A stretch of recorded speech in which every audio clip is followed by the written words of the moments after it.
Okay.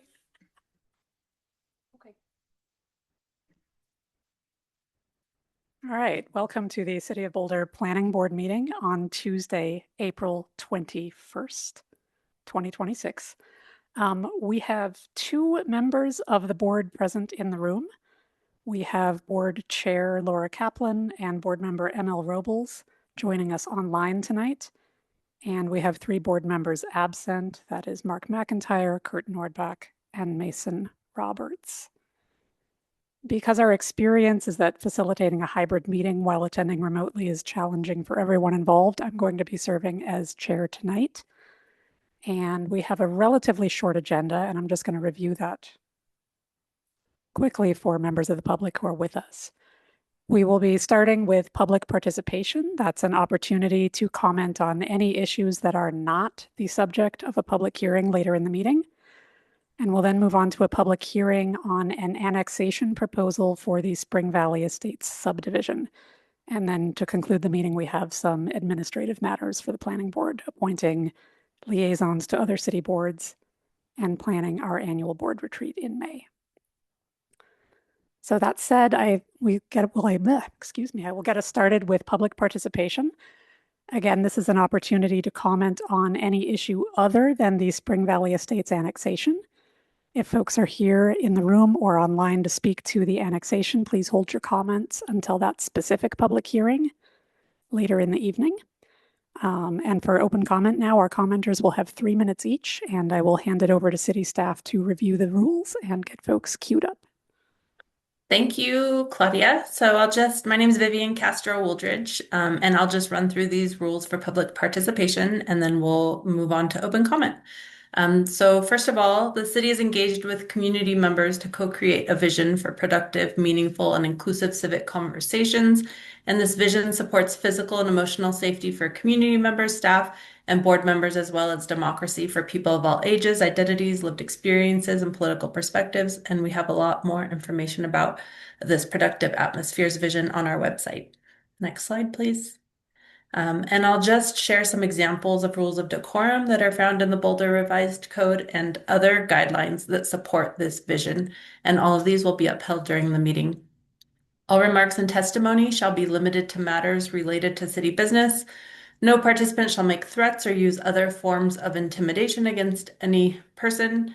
Obscenity, racial epithets, and other speech and behavior that disrupts or otherwise impedes the ability to conduct the meeting are prohibited. And we ask that all participants speaking tonight from the public introduce themselves using their first and last name. Next slide, please. And if you are online, you can let us know that you would like to speak by clicking on the virtual raise the hand button. And you can get to it by going to the bottom of your screen on the menu bar, or also going to the reactions button. There's another slide that shows that if you can click over. So hit that, and then you can find the raise hand button that way. So as the chair mentioned, the open comment, this part of the meeting is for anything you would like to speak to planning board members about that is not part of the Spring Valley Estates public hearing later on in the meeting.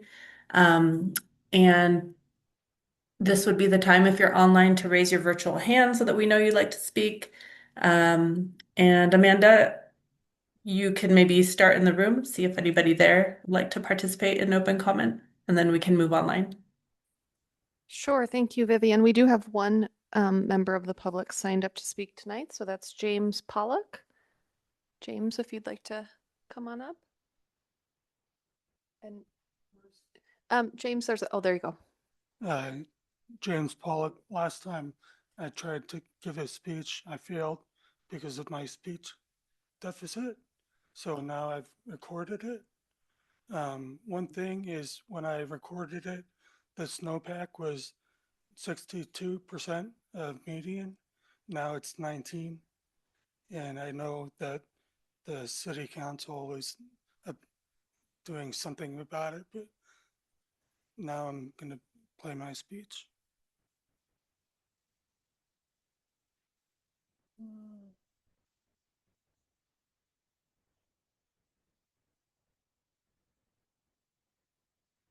If it will. There's... Good evening. It is my my understanding the council is already considering a vacancy tax for 2026. I urge you, don't limit it to residential units. Hold commercial owners to the same standard. Boulder is losing revenue because of vacant retail and commercial spaces. It is my understanding that many commercial property owners are refusing to lower rents and keeping them artificially high. They believe doing so would devalue their properties, decrease the value of their portfolios, and hurt their ability to borrow money for new projects. They would rather take a total loss on rent than risk the paper value of their holdings. That's their problem. These owners contribute only property tax, which leaves the city short on revenue. I propose a method, something like a rolling 6-month vacancy period, where these owners should pay the taxes that a functioning business would have generated, including sales tax, employee taxes, and all applicable fees, at the rental rate they demand. Here's some simple back-of-the-napkin math. Boulder has roughly 2.5 million square feet of vacant commercial space. If we charged a commensurate tax of just $20 per square foot, an estimate on the lower side of the market, the equivalent of what an active business pays in sales and employee taxes, that would generate about $50 million in annual revenue. We also need a complete moratorium on new commercial or mixed-use construction until the vacancy rate stays below 5%. This brings me to housing. Building more units for people who want to move here is well-intentioned, but it is not a real solution to the housing crisis. It only makes the crisis bigger. Boulder is already nearing its practical maximum density. There are no drive-in movie theaters or dark horses to tear down. Adding more housing creates a temporary fix that eventually demands even more units. It's an Ouroboros, a snake eating its own tail, a self-consuming cycle that slowly changes the character of Boulder with every turn. More people means more problems. Our infrastructure, like roads, is already at its limit. Adding density often leads to more commuting in and out of Boulder, because most people cannot live and work in the same place. The idea of perfect 15-minute neighborhoods is a utopian idea, not reality. The reality is that there will always be a net increase of traffic, coupled to a net increase in housing. Not everyone can choose where they work, so they will commute. Our roads, services, and water systems are already struggling to keep up. Also, I'd like to bring attention to what they're building. Look at the development at 30th and Pearl. It feels like a little New York City, made out of stacked, recycled shipping containers. It's the ugliest architecture I've seen in this town. It's not Boulder. Finally, we must face our water reality. The snowpack this year is 60% below average, and climate scientists suggest drought years like this are becoming more likely, not less. The city says we can survive 2 or 3 lean years, but what if that's the new baseline? In a decade, we may not have enough water for our current population, let alone a larger one. Why would we deliberately build ourselves into a water scarcity trap? Stop this cycle before our infrastructure breaks and our water runs dry. Thank you. Thank you for coming, Mr. Pollock, and thank you for sharing your comments. Do we have anyone else in the room, Amanda? We do not. Okay, let's go to online then. Great. I don't see any hands raised online, but I'll just give folks a few more seconds just to double check. And thank you again, everybody, for being here tonight for this planning board meeting. Okay, looks like nobody online. So over to you, Chair. Okay, thank you, Vivian. So next on our agenda, we have item 3, approval of minutes from previous meetings. We do not have any meeting minutes prepared for review tonight, so we will move on to the next item. Item 4 on our agenda is call-up items, potential call-ups. Again, we have no potential call-ups at this time, so we will move on to item 5, our public hearings. So our main business for tonight is agenda item 5A, and I will read that into the record now. It is a public hearing and consideration of a recommendation on a petition to annex approximately 43.194 acres of land generally located within the Spring Valley Estates subdivision, including properties along Linden Drive, Choya Court, Spring Valley Road, and Cactus Court, and rights-of-way into the city of Boulder, with an initial zoning designation of residential estate, RE. Case number LUR 2023-00001. So our task as a board tonight is to review the proposed annexation agreement and make a recommendation to City Council on whether and how to proceed with it. So City Council will be making the final decision on this item later on. And so that folks understand the process here, what we're going to do is we're going to start with a presentation from city staff followed by a round of clarifying questions from board members. Then we will hear a presentation from the annexing properties or their representative, followed by another round of questions from the board. And then we will have a public hearing where we can take comments from the public. And finally, we will deliberate as a board and vote on a recommendation. Before we start this process, I want to give board members the opportunity to disclose any ex parte communications or conflicts of interest related to this annexation proposal. Do any of the board members present have any disclosures to make?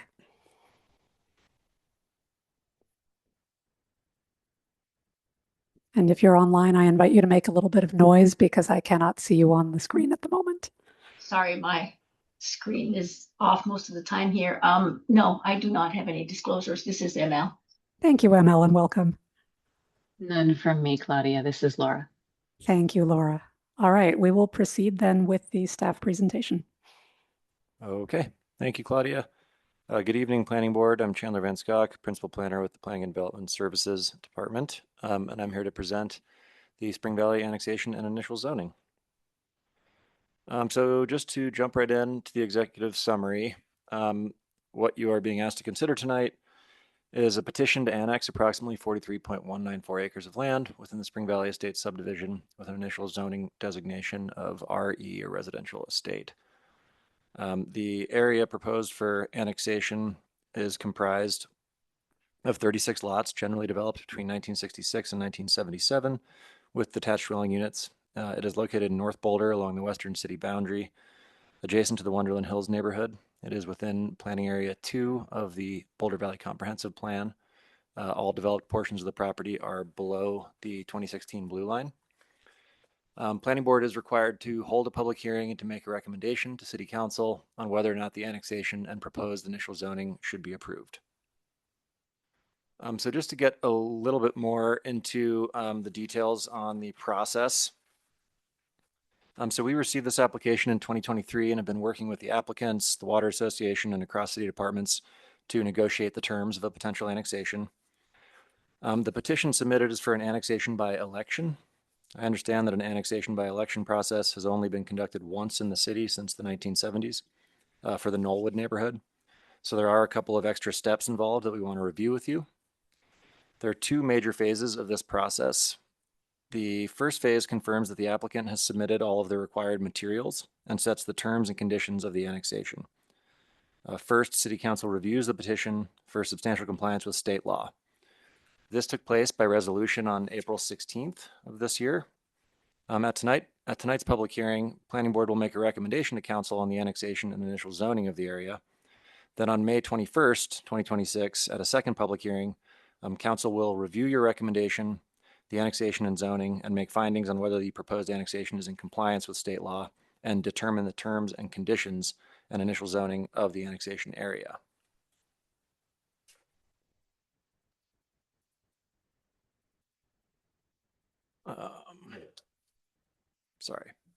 So the first phase allows for the city and the applicants to move forward with an election.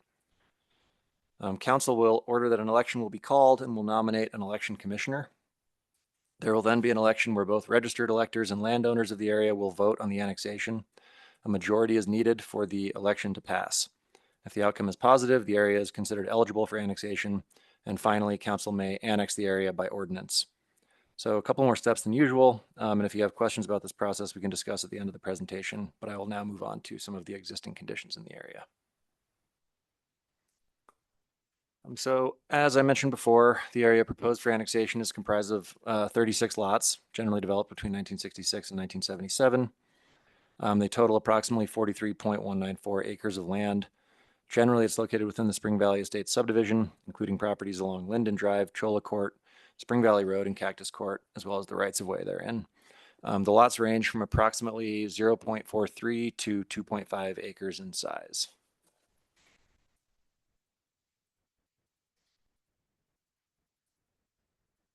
As I mentioned before, the entire area is located within Boulder Valley Comprehensive Plan, Planning Area 2. Area 2 refers to land now under county jurisdiction, where annexation to the city can be considered consistent with policies 1.08, adapting to limits on physical expansion, 1.10 growth requirements, and 117 annexation. Annexation is required before adequate facilities and services are furnished to properties in Area 2. The developed portions of the lots within Spring Valley, as I mentioned, are all located below the blue line, which is shown here. The portions lying west of and therefore above the blue line are not eligible for water or sewer service and are therefore undevelopable. The area is currently served by a city sanitary sewer. The city currently manages the water system and serves as the water provider for the neighborhoods that border Spring Valley to the east. The primary purpose behind this petition for annexation is the petitioner's request to have the Spring Valley neighborhood connected to the city's municipal water system. And in the case of an emergency, to have access to fire hydrants and reliable water service and pressure. So the Boulder Valley Comprehensive Plan land use designation for the area is very low density residential, or VLR. This has an anticipated density of 2 dwelling units per acre or less, and anticipated uses are primarily single family detached dwelling units. So to jump into the proposed annexation, a majority of Spring Valley landowners have petitioned to annex into the city of Boulder.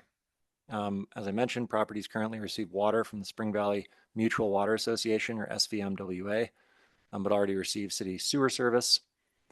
Annexation is being pursued to connect all the properties to city water service and constructing required public infrastructure.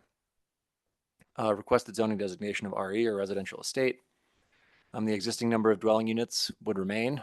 There will be no ability to subdivide or add additional principal dwelling units.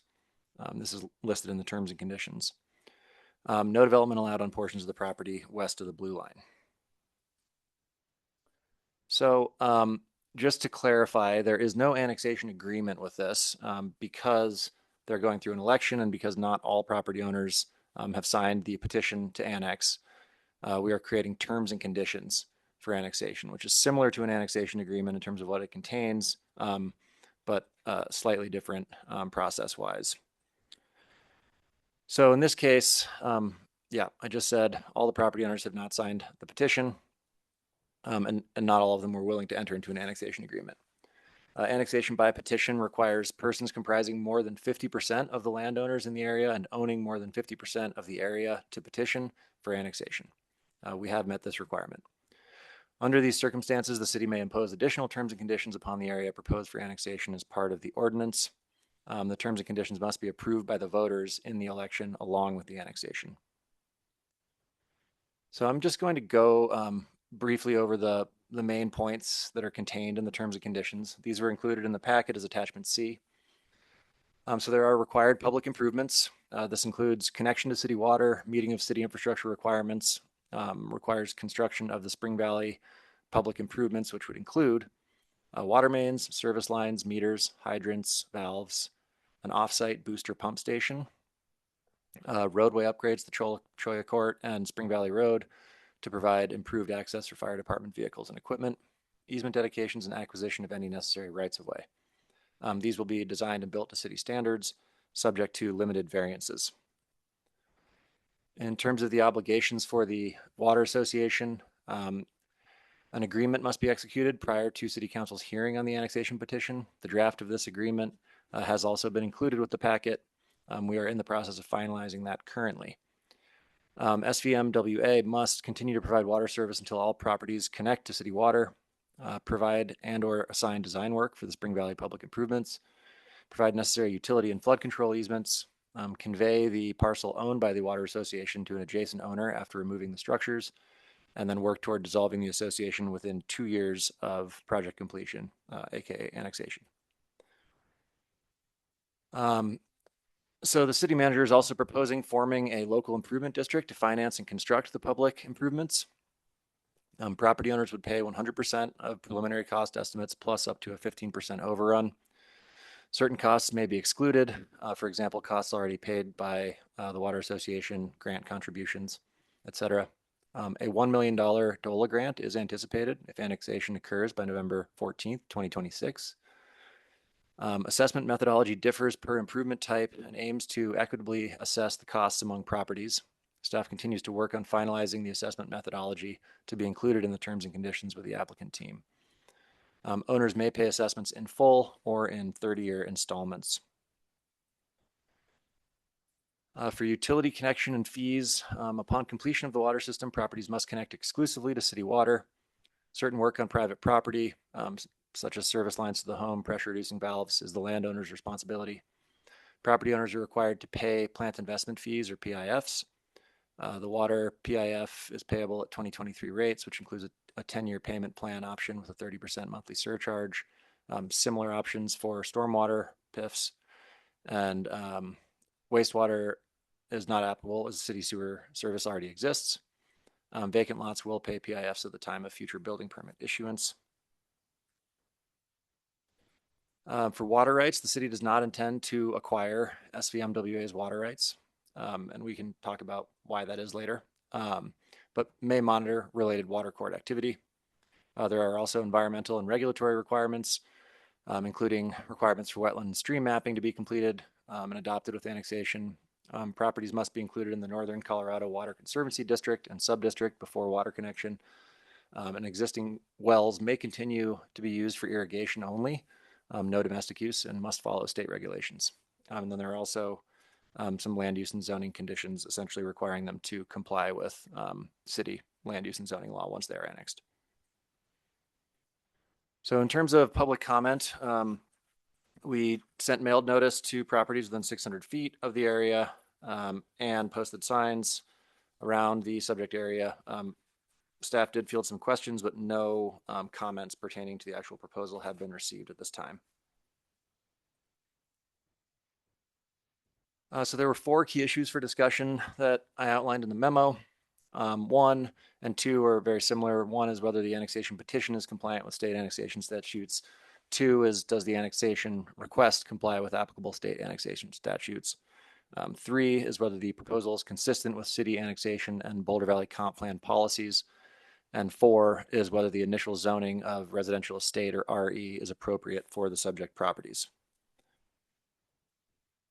So I'm kind of lumping key issues 1 and 2 together here. But in terms of state law, staff has reviewed the annexation request for compliance with sections 3112, 104, 105, and 107 of the Colorado Revised Statutes, and with section 30 of Article 2 of the state constitution, and finds that the petition to annex and the annexation application are consistent with statutory and constitutional requirements. You can refer to attachment F in the packet for staff's analysis of the state annexation statutes.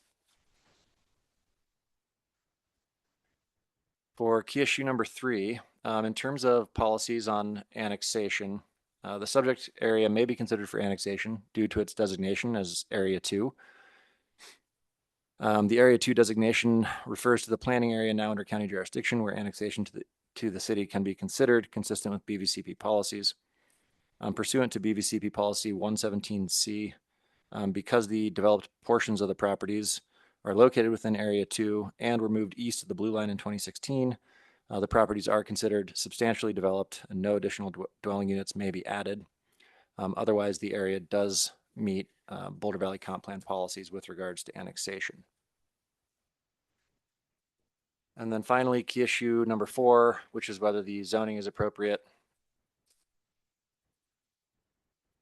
Initial zoning is established pursuant to section 9218, zoning of annexed land in the Boulder Revised Code. If a property is annexed, zoning will be established consistent with the goals and the land use map of the BVCP. As described above, the area is designated as very low density residential, or VLR, which anticipates a density of 2 dwelling units per acre or less, and anticipates predominantly single-family detached units. The requested zoning is residential estate, which has a density range consistent with the land use designation and would be compatible with the adjacent area to the south, which is also zoned RE and is developed with similar lot sizes and densities.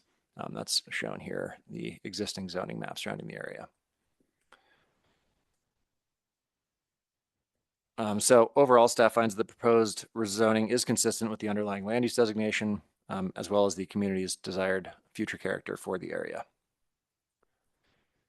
In conclusion, we have a motion here. which I'm happy to leave up.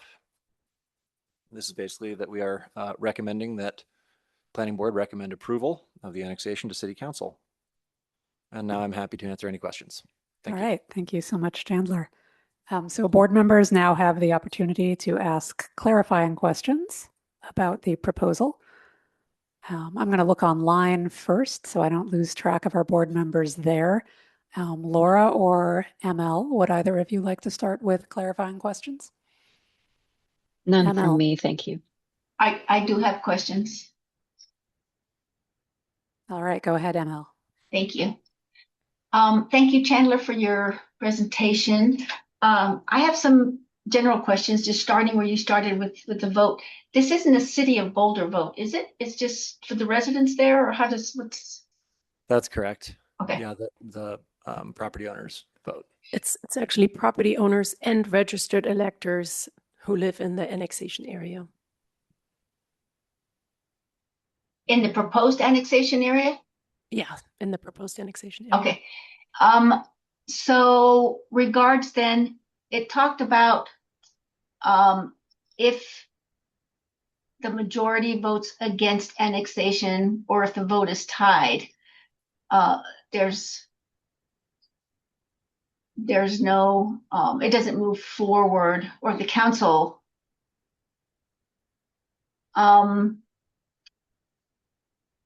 Would part of it be annexed? Is there ever a situation where the people who voted yes would still be annexed? No, not under this petition. Okay, so it's all or nothing. Yeah, that's correct. Okay, so let me see my other general questions. Now I'm sure that water's on everybody's mind these days. We are in a significant drought and all, and we're having I can't remember how many properties wanting to tie into the city's water. Has that analysis of availability, that we have spare water for this annexation? We don't have any issues with capacity, and it has been looked at by utilities, yes.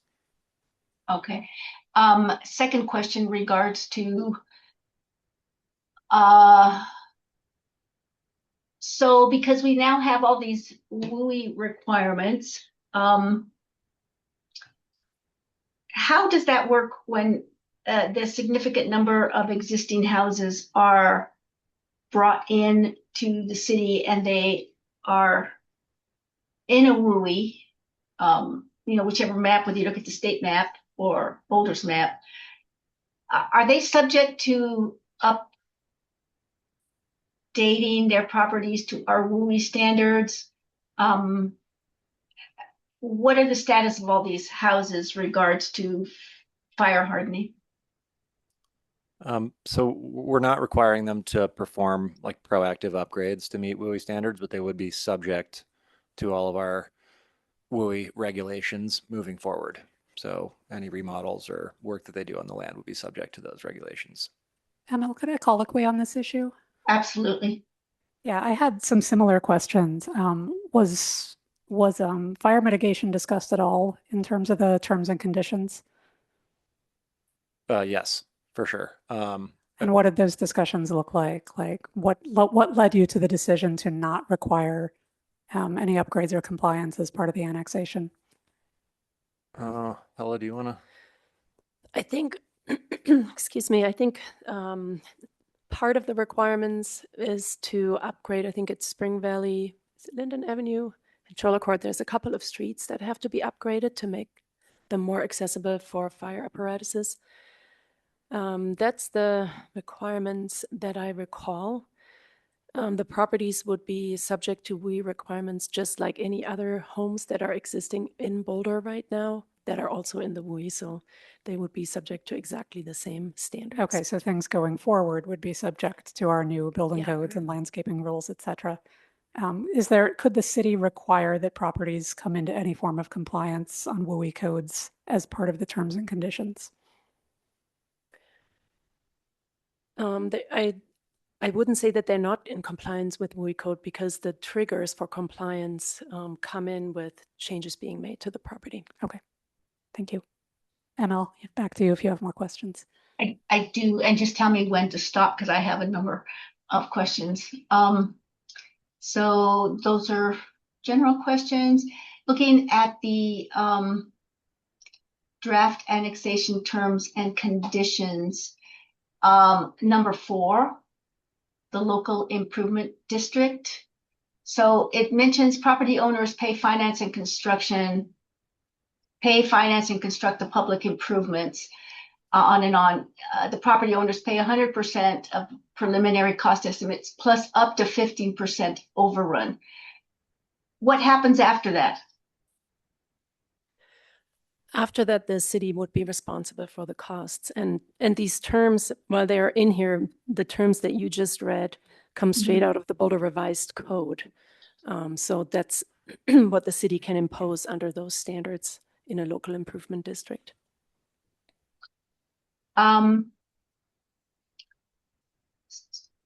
guess this is troublesome because we know how volatile the construction industry is. And I don't know that there's any project in the last 5 years that has kept to within 15% of its preliminary cost estimates. So how was this particular term reviewed?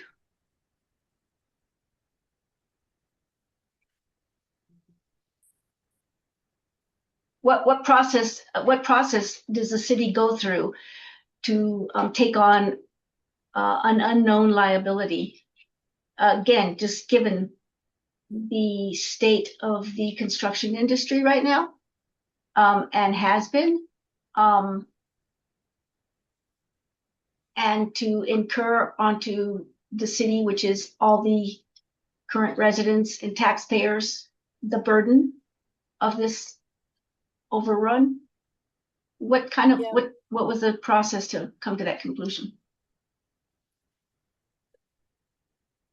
The way this is anticipated to go is that the design is completed by the time an LID would be created, and that the city would have estimates of the cost of construction and any other costs that would go into this, so that the city would be in the best possible position to estimate the costs that it would have. But there is a risk associated with that. Yes. As you identified. So preliminary cost estimate is, I think, the sticky point here, because preliminary could happen today. It could happen, as you say, at time of, is that specified? Is the best known cost specified to be after tech docs or after we have all the details in and there are maybe even signed bids? Is that specificity included to protect the city residents from taking on these costs? That's the agreement with Spring Valley Mutual Water Association states that they're responsible for completion of the design to 100%, and it's anticipated that the design is completed at the time of annexation. But then afterwards, the LID process is under the city's control. So I think it is possible to have bids in at that point in time, and to be as far along in the process as is possible under this construct. And how would that be accommodated, what you just said? Is there some specific mechanism to get the actual costs as validated and verified and even agreed upon prior to the city agreeing to cover anything over 15%?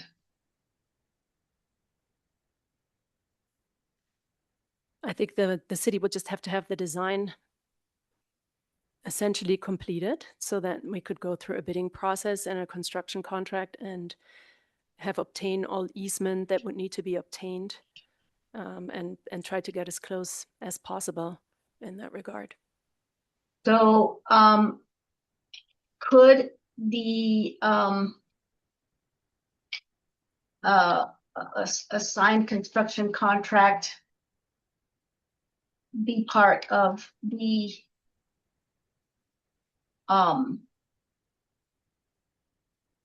a part of these terms to establish the cost?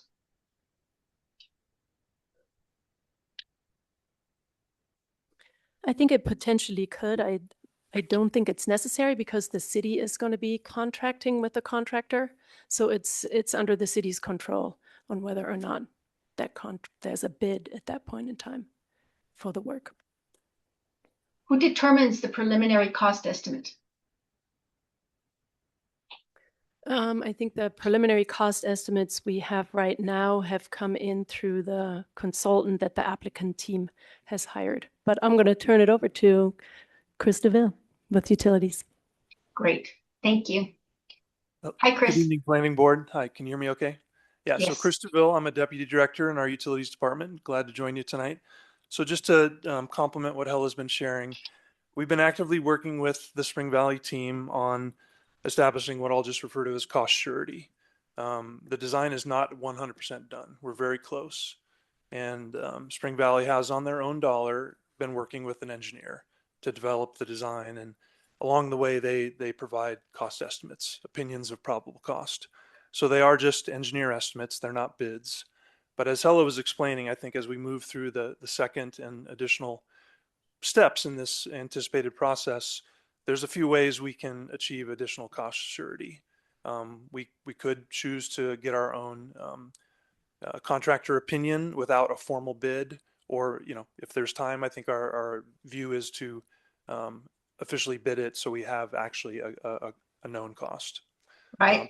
Before the terms of the LID are officially established in terms of the final costs. So that's our. So in the current agreement, is what you just said a requirement?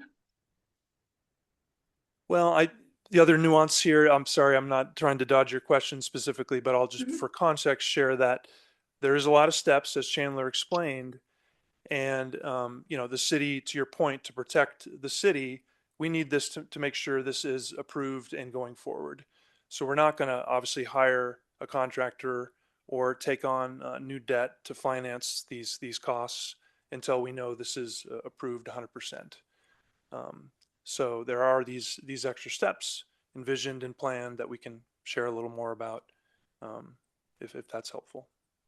I see that Laura has her hand raised. Laura, do you want to get in on this conversation? Yeah, I just want to colloquy and acknowledge what I think I'm hearing ML doing is trying to see, is there something that we as a planning board need to or could put into the terms and conditions that would be helpful to the city in ensuring that we are not on the hook for cost overruns, that the estimates are as good as possible before whatever that point in time is that we have that preliminary estimate. So I guess if that's okay with you, ML, I'd like to ask staff, is there anything we could put into the terms and conditions that would be helpful to the city to prevent that scenario that ML is talking about? Or is that not necessary? Or since the city's in control of the process, like what could we do to be helpful? Yeah, I don't think it's necessary because the city will be in control of that process. I guess my only, if there were to be clarification, would be to establish when 100% of preliminary cost estimates, what to define that precisely. And to me, that looks like 100% of cost, I would take out preliminary cost estimates because that is an open bag. I'm an architect and I see these agreements and nobody holds their budgets. Nobody. ML, could I make a process suggestion at this point? Yes, please. And that is that we can return to this issue when we deliberate. And if there are potential terms and conditions or even recommendations for types of terms and conditions that you would like to see City Council ask to have added to this agreement, maybe that's something to think about how you would phrase those. I appreciate that. Thank you. Sorry to get into the weeds here. All right. Did you Um, have additional questions beyond that, or shall we move on to another board member? I have 2 more questions, but I can come back. You can come back to me if you'd like. Let's come back. I want to give Laura a crack at things if she's got any additional questions. None for me at this time. Thank you, Claudia. All right. Max? No questions from Max. Emil, I'm going to queue you up for your 2 additional questions, and then I have a few. Okay, perfect. Hi there. If appropriate, excuse me, ML. Sorry to interrupt. This is Chris still with the utilities team. One extra piece of context I failed to mention, but I think might be noteworthy is as we work to refine this design and get it to 100%, there is a contingency line item that we've been working on, and that has gone from 30% down to 20%. I think right now we can double check, but I believe it's at a 10% level. So that's some added buffer to give us some additional cost surety, right? That's for the kind of these unknown items as we work to finalize design. And then, so that's before that 15% overrun would be applied. So just for context, that's an additional amount of protection we have. Thank you. Thank you. So continuing to go through the terms and conditions, I'm looking at number 8. Land use and zoning conditions. So it says rental properties must obtain city rental licenses within 90 days. Initial energy efficiency upgrades are temporarily waived. So my question is, for how long are we waiving these? And why? They would be waived until there's a renewal of the rental license, and I think they are renewed every 4 years. And this is a pretty standard condition that we include in annexation, typically agreements. Here it's an election conditions to give property owners who live in the area and are renting their properties time to bring their properties into compliance with So these smart would be, mix. these are properties that have a current rental license? Yes, that's what it's So intended to be for. anybody applying for a new one would need to meet the energy efficiency. Yes. Okay, thank you. And last question. I know that Chandler kind of walked through the 4 questions and the BVCP. And I'm curious, BVCP 1.10 growth requirements. It talks about growth must add significant value to the community or improve quality of life. So I'm curious as to how staff, what is the significant value to the community? I think it's really assumed that if it is in planning area 2, where it says that the city is going to actively pursue annexation of those areas, and if it's below the blue line, it's essentially implied that annexing those areas would add benefit. There's no specific findings about what they're going to add to the character of the community or anything like that. They're in an area that the comp plan designates as an area where we will actively pursue annexation. The city didn't actively pursue, is that correct? They came to the city?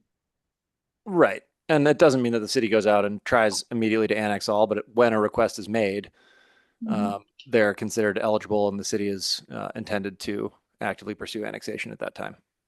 So 1.10, the BVCP 1.10 must add significant value to the community is basically overlooked. Or just wrapped in, I would say maybe kind of included by the fact that this was voted to be in planning area 2 and voted to be below the blue line by the people in the city of Boulder. So the anticipation or expectation that this would be an outcome. Yes. Okay, thank you for that. Those are all my questions. Claudia, if I could colloquy. Yes, go ahead, Laura. I think I do remember reading in the memo that they talked about the benefits to the city of having these properties be on city water and having the properties improved for emergency vehicle access helps to prevent wildfire spread in the city of Boulder, and having them be subject to our WUI regulations. The county is a bit not as rigorous, let's say, than once the properties are annexed into the city. So bringing them into the city helps protect the city from spread of wildfire, which I find to be a benefit.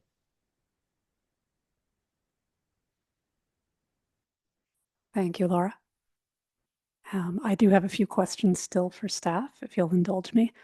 I was curious if you are targeting the November election to get this subdivision election done, or is there another date in mind? No, it would be a special election prior to the November election. Prior to just November, are there particular within that deadlines that area. you're working on to get this finalized to actually get an election launched? Yes, yeah. And they are. We're trying to get the annexation done by November 14th in order for them to get the $1 million DOLA grant. There's a DOLA grant involved. Okay. Yeah. And so when do they need to have this done to get an election organized? Yeah, we are on a tight timeline. Council will consider this on May 21st, and then we would have to immediately pursue setting up an election. And if the vote passes pro annexation, then we would schedule an ordinance for council to consider in the fall. Okay, so to this would annex. be a special election run by the county prior Run by to actually run November. by the city. By the city. Mhm. Okay, thank you. Couple more questions here. One of the terms and conditions suggested that a local improvement district isn't guaranteed to happen, right? That's something that the city would offer to organize. What happens if that LID is not created? Do we just have an annexation with no improvements? Like what happens at that point? Yeah, then the area would be annexed and the improvements would not be constructed, at least not under that LID. Okay. Are there protections to make sure that that LID actually does happen? There are no protections. And the reason the language is in there is because the Boulder Charter includes language that states if, I believe, I'm talking from memory here, if 50% of property owners object, that part of the costs have to be covered by the city. If the city still wants to pursue an improvement district, and we didn't want that cost to have to be covered by the city. So Okay. that's why we, So this is still included somehow that reliant language. on an election on a majority of people. yeah, it doesn't require an election, but there's an opportunity. The LID process is actually a quasi-judicial process to create an LID, and property owners have the opportunity to object Okay, during that process. thank you. Let's see. I wanted to give Chandler an opportunity to talk about the water rights issue. So the memo says the city is not interested in acquiring the water district rights. Is there anything you can elaborate on that? Why is the city not interested in these rights? My understanding, and I'm not the water rights expert, but our water rights people did look at it, and essentially I think that they decided that it was of no value to the city to obtain those water rights. I see Chris coming back to the podium. Yeah. If you want Chris to give will us come back the and explain. quick, definitive answer. Yeah, hello again. Chandler gave a crisp, succinct answer, and it's all truthful. When hearing about water rights, the obvious comment might be, why wouldn't we go after everything? We do have a team that's actively looking strategically at various opportunities. And like Chandler stated, the short version is the quantity and the use of these decreed rights. It has very little value for the city. Okay. So Yeah, thank you. Good to have that in the record. And then one more question for Chandler and staff. What, if anything, would be the impact of future land use code changes on these parcels if they were annexed? So we're doing a lot with the BVCP right now and land use changes and really looking at changing our entire land use strategy in the city. And if you look at our draft maps, this area would be part of what we're going to call neighborhood 1, right? If we approve these maps. And then we have other things going through state legislature like lot splitting and the like. So do the terms and conditions that are proposed lock in the current number and configuration of homes, even if these rules change in the future? Yes, they would have to amend the annexation agreement in order to Okay, change so any of this those is things. something that would, Or I'm sorry, the terms and conditions, which could they amend that? No. It would, Carol says no. the terms and conditions would be imposed through an ordinance. okay, and so that would be on top of or superseding somehow other changes to our land use map That's correct. strategy. Okay, thank you. All right, that's all I have for questions. Did anything else come up for any other board members? Okay, then we will move on to the applicant presentation.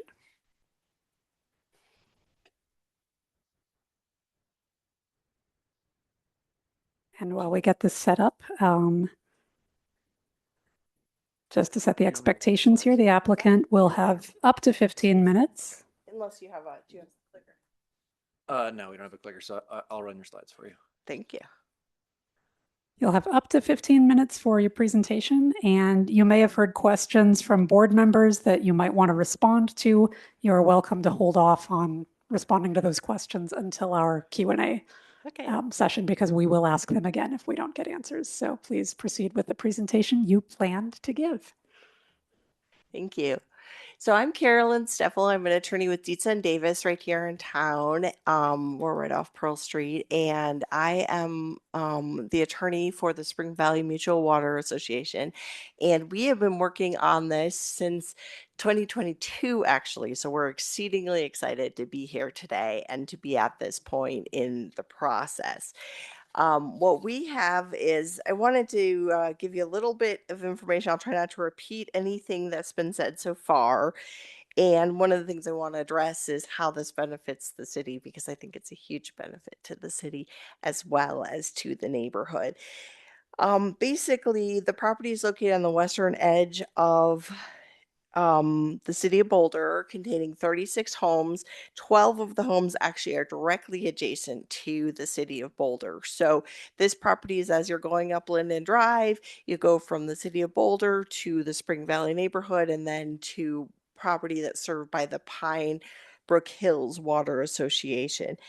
Okay, you can go on to the next one. Okay, just to start a little bit how we got here. So I really view this as, this has been a process that's been in the works for the last 60 years. Because when the property first developed in the 1960s, it did connect to the city's sanitary sewer system. And part of that agreement included a statement that the property owners would petition for annexation should annexation ever become available. And it did become available. Later on. So when they first developed, they were outside the blue line. So they developed with wells. So the way we have it right now is we've got this neighborhood mutual water association. They charge water fees, they assess their property owners, and they own wells that are then used to treated and delivered to their properties. They also have one water tank, which that community water system worked for a long time. But given now the drier conditions and climate change, we are finding that our water is not sufficient for firefighting purposes. So some of the Spring Valley homes actually annexed to the city along the way. We had originally been a little more than 36, and now we're left with these 36 homes. In 2016, Boulder initiated an effort to move the blue line so that these homes would be under the blue line. And so even though I think the comment was made, well, the city didn't initiate the annexation, well, the city without a petition from the property owners did initiate the process to move the blue line so that these homes would be under the blue line, with that contemplation going back from 2016 that they'd be eligible for water service and would eventually annex. Then the next step was to amend the Boulder Valley Comp Plan to then put these properties into Area 2, where the city will actively pursue annexation. So at this point, the entire Spring Valley water system needs to be replaced. It is an aged system. But in addition, we have this problem with our wells not producing enough flow, pressure, and volume to adequately fight a fire. So we have one water tank, but if we were to have a fire, that water tank is going to be depleted in less than 5 minutes. Okay. And so this leaves the neighborhood and the adjacent city in really a sticky position. The Marshall Fire brought this even more to our attention, and so that's why the neighbors approached the city in 2022 to start this process of annexation, because after the Marshall Fire, the residents realized that they have a problem that needed to be addressed. And the neighborhood provides a critical wildfire barrier to property already within the city, as well as essential city infrastructures like the Maxwell Reservoir tank site, Maxwell Reservoir, which is right next to the property. If you can go on to the next one. Okay, so if you look at this map, you can see the neighborhood that we're talking about and how much of it borders Boulder County open or City of Boulder open space.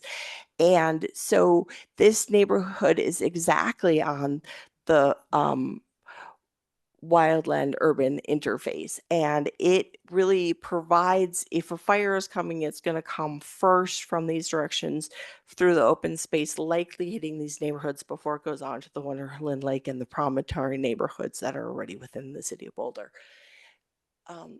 The map on the left shows wildfires that have already approached the property, and the list of fires that have approached this neighborhood include fires that are coming from the north, like the Left Hand Canyon and the Calwood Fire, plus property fires like the Sunshine Canyon Fire, Black Tiger Fire, that have all come approaching the neighborhood.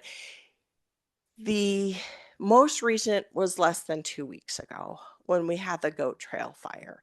And one of the residents that's here in this room was awoken from his bedroom by seeing his window light up with orange light because the fire was that close.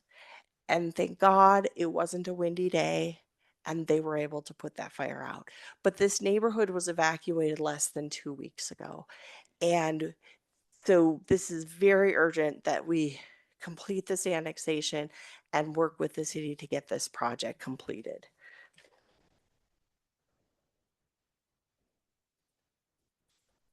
Real quick on the water system design, the city has been working on the water system design with us, taking the lead as the Spring Valley Mutual Water Association. We've hired JVA here in Boulder to work on the designs, and they have now designed a system to replace the water mains, to build a booster pump station. Because of the elevation gain throughout the neighborhood, we do need to have a booster pump station that will both increase the pressure for those fire hydrants to meet the city's requirements for how much pressure and flow we have at those hydrants, given the size of the houses.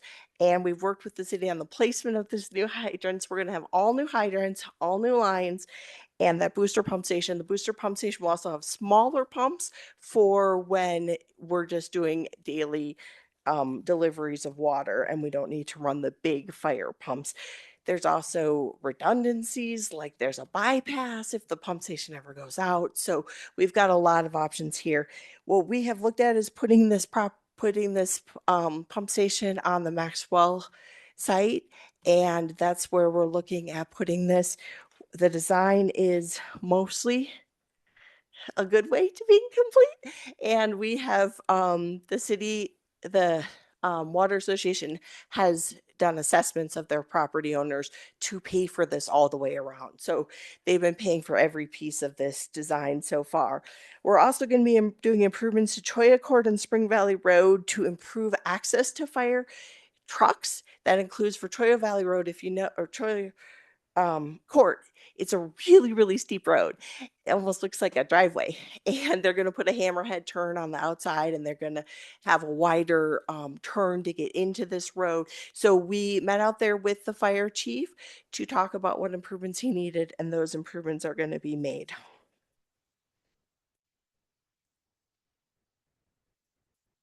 Okay, this project has really broad support, and we're very thankful for that. We've had our state representatives, our federal representatives, and had county commissioners who have issued letters of support for this project and have been fully supportive of this project because it has been identified as an essential project to protect the city of Boulder from future wildfire. In addition, we've actually been awarded $1 million grant from DOLA. And so talking about the time frame and what's driving that, we are required by that grant to complete the annexation by November. So that's our big driver. But of the cost estimates, that will pay for a little less than 1/7 of the cost of the project. And so since we're talking about 36 homes, this is a big expense for them. And so it's hugely important that DOLA has supported us and the city staff has supported us in putting together the application for that grant, for testifying in favor of that grant and getting that grant awarded.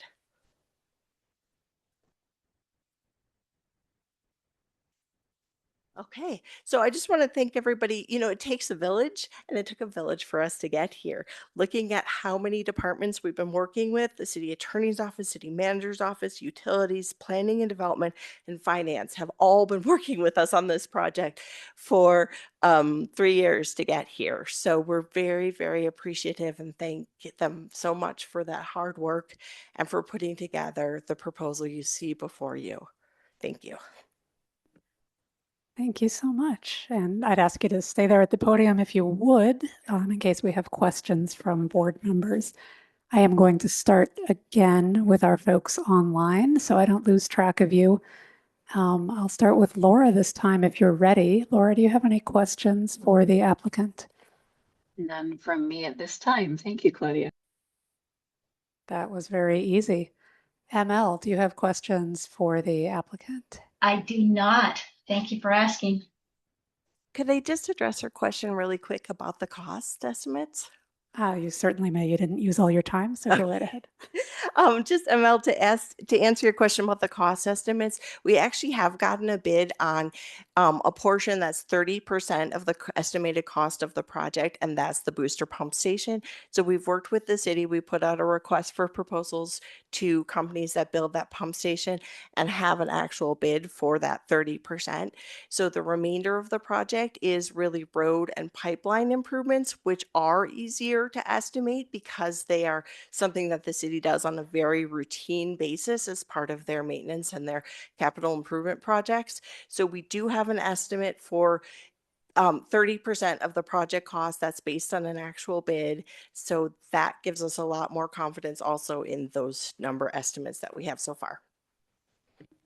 Thank you for sharing that. Max, any questions? No. I've been answered. All right, I have 2 questions for you. So by my count in our packet, owners of something like 10 or 11 properties out of the 36 have not signed the petition.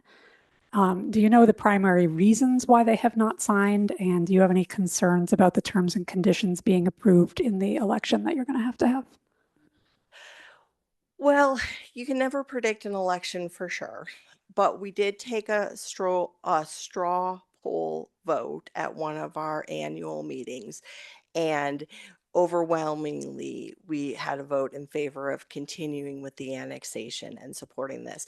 So some of the property owners that were not able to sign it was because they were either out of the country or they didn't have, one of them had a spouse pass away, and so there were reasons why for some of the individuals they were unable to sign the petition. But there are also some that are not in favor of this project. I'll be very frank about that. And it comes down to cost. I think they all want improved water service. And I have not heard any just we're anti-city. I think we all I think they'd love to be annexed, and it just comes down to, for 36 homes, this is a very expensive project. Okay, thank you. And then my other question, and I'm not sure if you're the best person to answer this, but you're at the podium, so I'll pitch it to you first. What fire mitigation work has been done in this subdivision to date? And just for a little context, I went out there today. I saw a number of properties with Wildfire Partners signs up to indicate they've already done mitigation. Nice work. But also a lot of properties that don't appear to have created defensible space, a lot of junipers, which we recently said we don't want anymore in Boulder. So do you have any sense of what work has been done and if there's plans to do more in that subdivision? So I might need to turn that over to one of the residents, but I will know that the Water Association has provided education to its residents to encourage them to do that wildfire mitigation. They have strongly encouraged that, not being a requirement, and they're not a land use authority, so they did not require that. But I believe that the residents are strongly in favor of wildfire mitigation and including those defensible space and the WUI requirements and things like that. So I think it just comes down to individual decision as to why some individuals have not made those improvements. All right, thank you. Last call for questions from the board for the applicant. All right, hearing none, we are ready to move on to our public hearing. And I wanted to ask, is Vivian still online to handle this? She's not. I will. Okay, so Amanda is going to be facilitating our hearing. Do you need to review the rules and procedures again? No, Okay, I so don't our believe thing so. at the beginning Yeah. of the meeting is adequate? Right. All right. So for members of the public who would like to speak at this time, first of all, you will have 3 minutes. And we request that you, in addition to stating your name for the record, that prior to speaking, you disclose any financial or business relationship with or other membership or affiliation related to this proposal. So if you're a property owner in the area, please identify yourself as such, or if you have any other interest. So let's start in the room. If we have folks Yes. signed up. Sure. We've got one signed up so far, and that is Jerry Galnick. All right, Jerry, if you want to come up to the podium.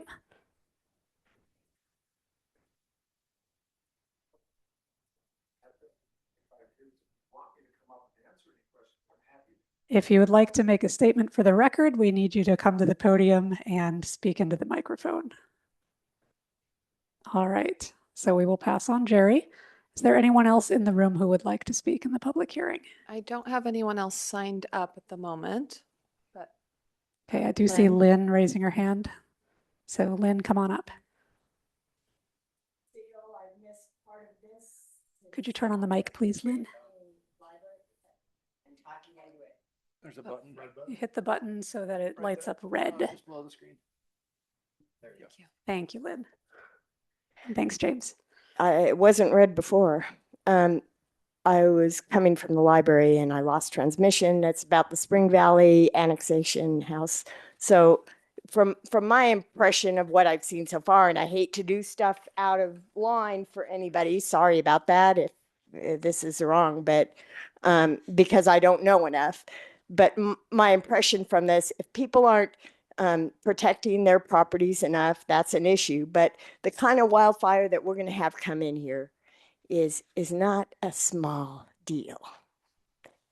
It's going to be like, you know, a firestorm. No little branches are no junipers are going to matter at all. It's going to be like you ain't never seen before. And so my impression is that in spite of the expense of this project to the city needs to plan better, just like they needed to plan better with the South Boulder Rec Center from the start.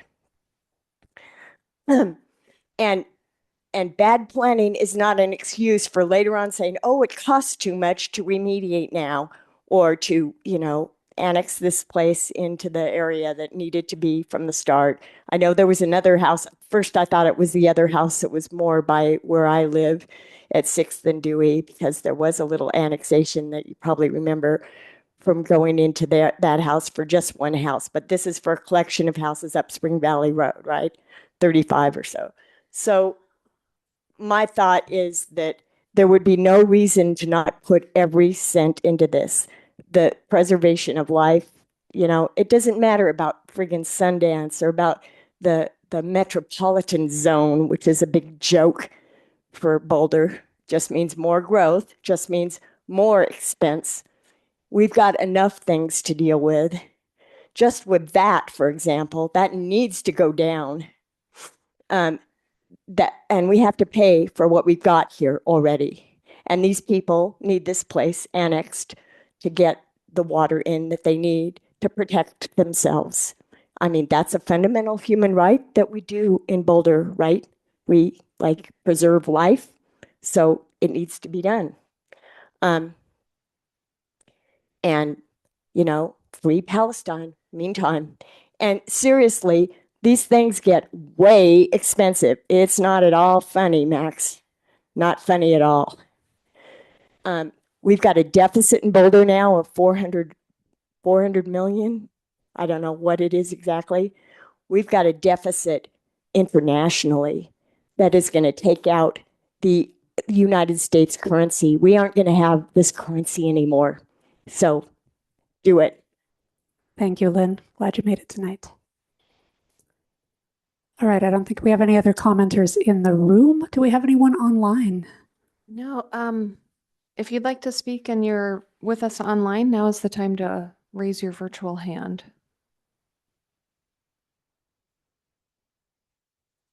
And I'm not seeing any hands raised. Thank you, Lynn. So if there are no more public commenters, I will close the public hearing at this time.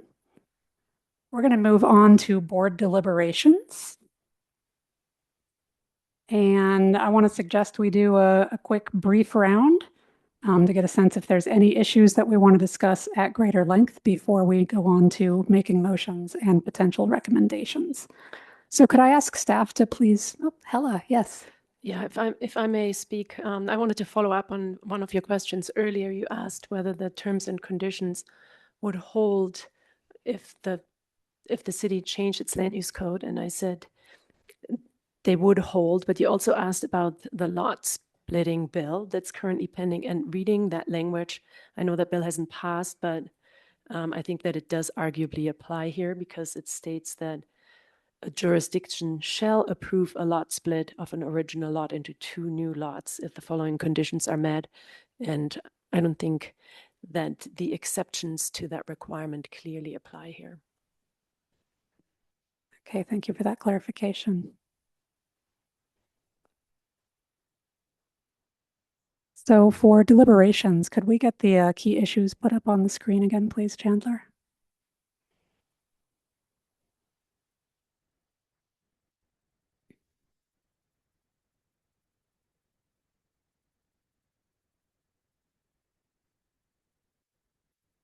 All right. So we have 4 questions here. The first 2 track fairly closely with each other. What I'd like to suggest is that we go around and I invite board members to respond to all 4 of these questions in one go if you are interested. And in the interest of mixing things up, I'm going to turn to Max and ask if you're ready to go. You don't have to. I can go online. All right. Yeah, I would agree with staff's assessment on 1 and 2. We'll keep that one brief. As for the BVCP policies, it seems like there's been a little bit of back and forth about the relevant community interest to this, but it already being established as an area that is agreed upon eligibility, important eligibility in the history of the region that's been brought before us. I think that it would also allow that it is consistent with Boulder Valley comprehensive plans. And even if we were to boil it to the criteria of adding something to the community. I think the community members being willing to personally pay to update the water infrastructure in the name of protecting their neighbors in the event of a wildfire, like that in and of itself would bring it in, even if it weren't for the predefined map. And then as for the initial zoning, I would agree with that too. And it's going to be, but correct me if I'm wrong, it's going to just be moved to neighborhood 1 upon unless that BVCP changed. That would be the land use designation, I believe. But the zoning would remain RE. Sorry for that confusion. Thank you. All good. All right, thank you, Max. Let's check online. ML, Laura, are either of you ready with any comments? Laura has her hand up. I think she's ready. How fabulous. I cannot see her, but Laura, I invite you to share your comments.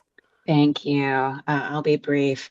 I did review the packet and I agree with Max and with staff. I do think that number 1, the annexation petition is compliant with state annexation statutes. Number 2, the annexation request complies with the applicable state annexation statutes. And number 3, I do think the annexation proposal is consistent with the city's annexation and other BVCP policies. And 4, I agree with the initial zoning of residential estate. I don't have a lot of other comments about the project other than to just thank the community for working so hard to achieve annexation and for the very thorough presentation of the work that you are doing, and especially the wildfire discussion of how bringing your community into the city will benefit not just those residents, but the city as a whole. So thank you so much. Thank you, Laura. ML. Thank you. Yes, I don't have a lot of discussion here. Regards to key issue number 1, I agree that this is compliant with the state annexation statutes. Number 2, I believe it is still complies with the applicable state annexation statutes.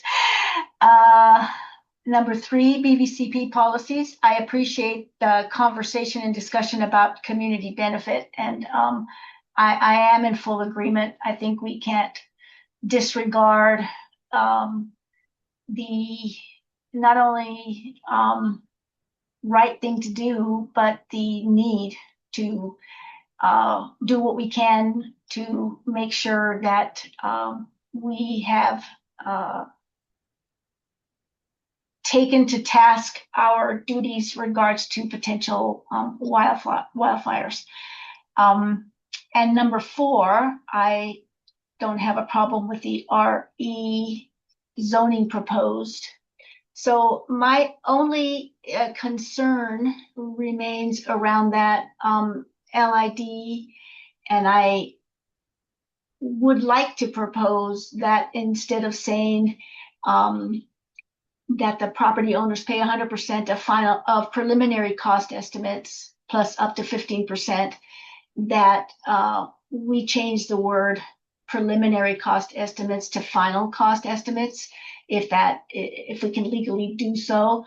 I just think that there is, knowing the industry, I just think that there is too much of a potential for the taxpaying citizens of the city of Boulder to end up carrying this burden of an overrun on getting the public improvements done out there. And it sounds like the roads are kind of hairy in the situation. It's not a straightforward, flat,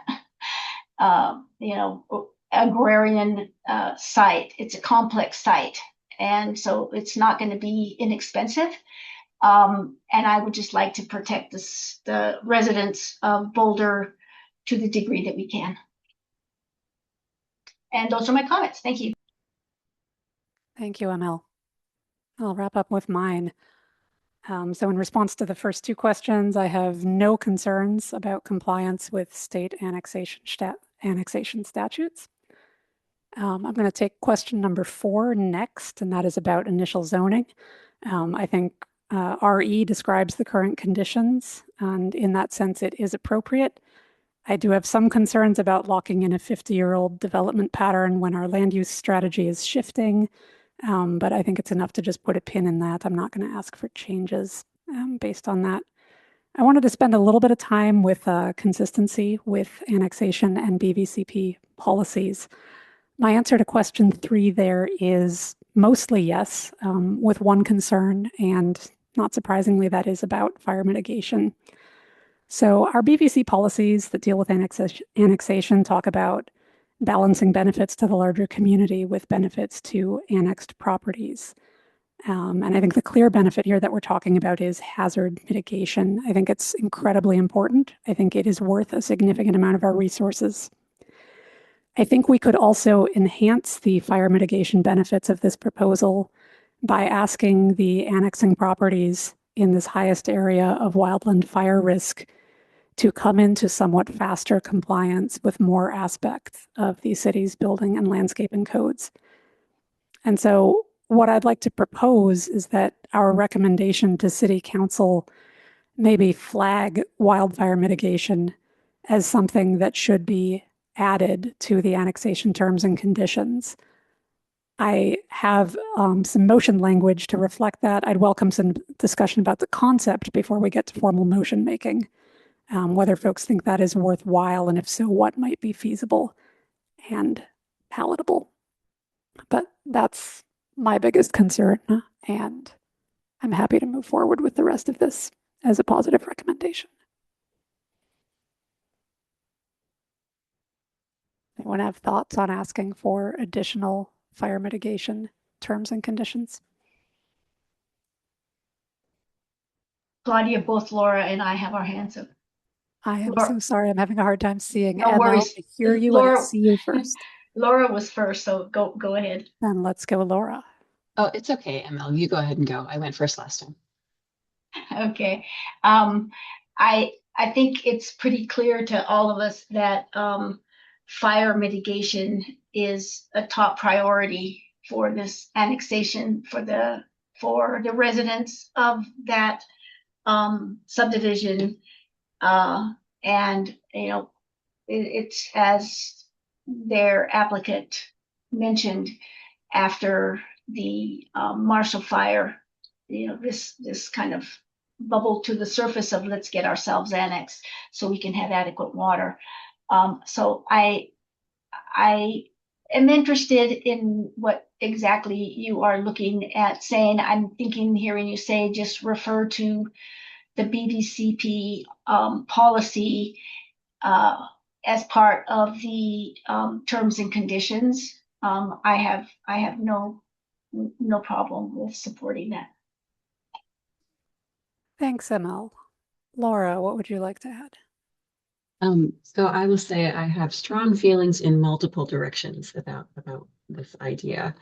If we were going to add something to our recommendation, I would want to encourage the city to look for high value, low cost items that could potentially be encouraged, such as juniper removal, which costs a lot less than something like, you know, replacing all of your landscaping with fire resistant plants, or, you know, replacing siding or that kind of thing.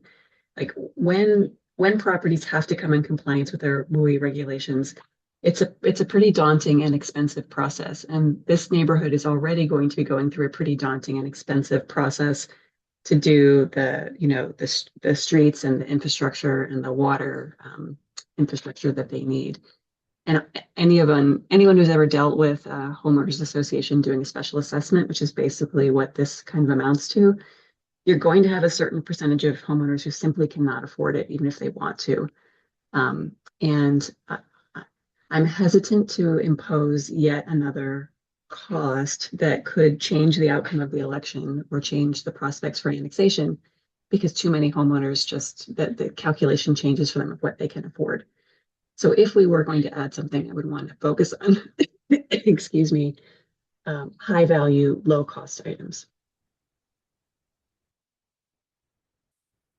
Thank you, Laura. I appreciate that. Max, did you want to jump in? Yeah, actually, bit of a question in regards to your question earlier about homes that are already in that neighborhood and whether they were compliant. I think Hella mentioned that they are compliant, but I guess that might just be a bit fuzzy on the exact definition there. So let's just say hypothetically, if there were an ordinance that prohibited junipers within a certain amount of feet from a home, and it would be triggered by, agricultural work, landscaping work around the home, would there be a way to allow so the annexation would instead trigger that need to be inside of compliance? I'm not sure I fully understand your question, but if this area gets annexed, then the properties within the area are subject to WUI requirements, just like other properties within the WUI in the city are subject to those requirements. And right now we don't have any proactive requirements there's nothing that's required if you're not making any improvements to your home or if you're not already doing landscaping work. Yeah, so let me phrase that a little bit better. I guess to your point, there's nothing that's requiring proactive work, but it seems like what the discussion right now is, would it be possible to tie proactive work into part of the annexation agreement? There is no annexation agreement. It would be imposed by ordinance. Terms and conditions. Yeah, and everything is easier to enforce through an agreement because each property owner would agree to it in an agreement that the city could enforce against that particular property owner. It might be enforceable through an annexation ordinance. I would have to look into that a little bit further. Okay. Yeah, part of the reason that I brought this up is there has been some discussion in the city about how to speed up compliance with WUI codes outside of this kind of property by property process of people doing improvements on their properties, redoing their landscape, etc. And it's been said that the city does not have a lot of leverage on that. So this struck me as one opportunity that the city might have in terms of suggesting an amendment to the motion or making a recommendation to city council.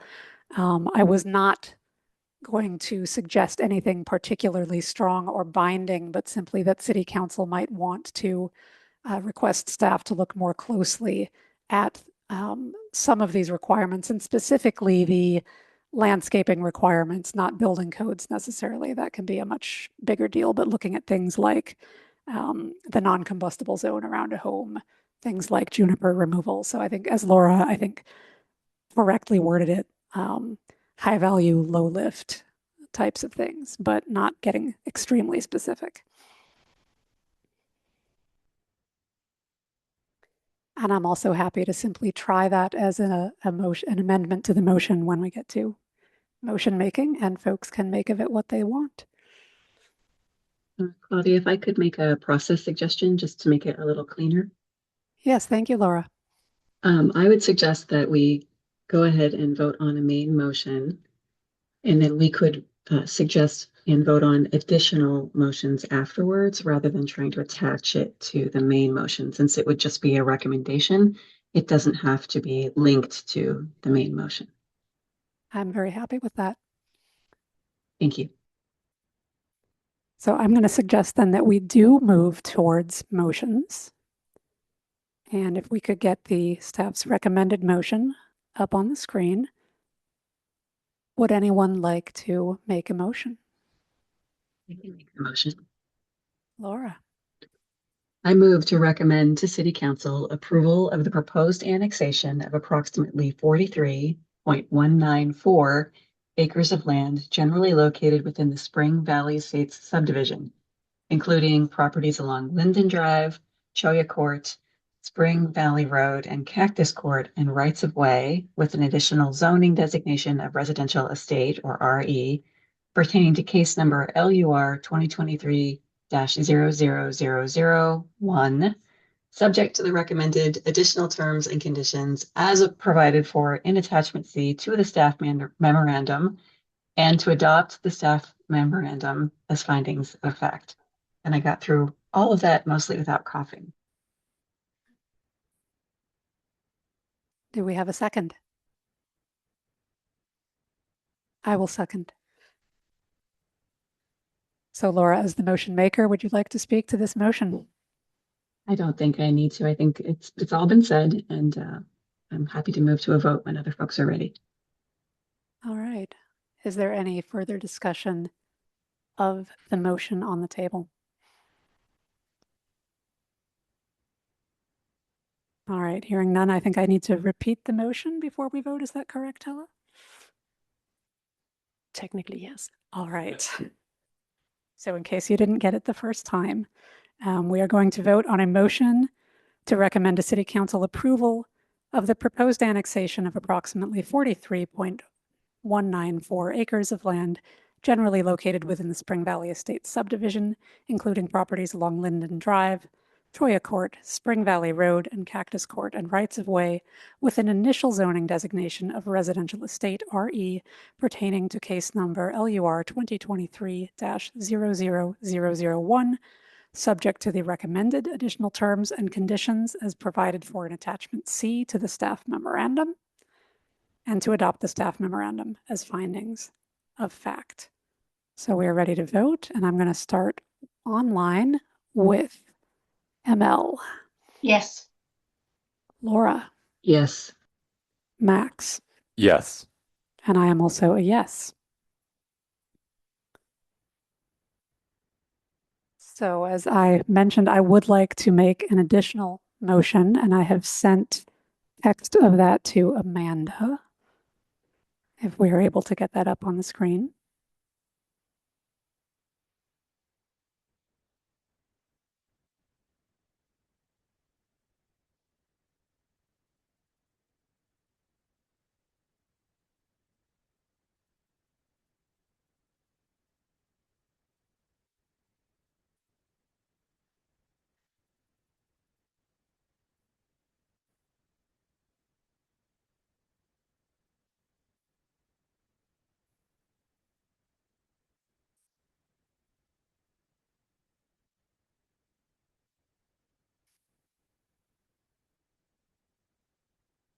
All right.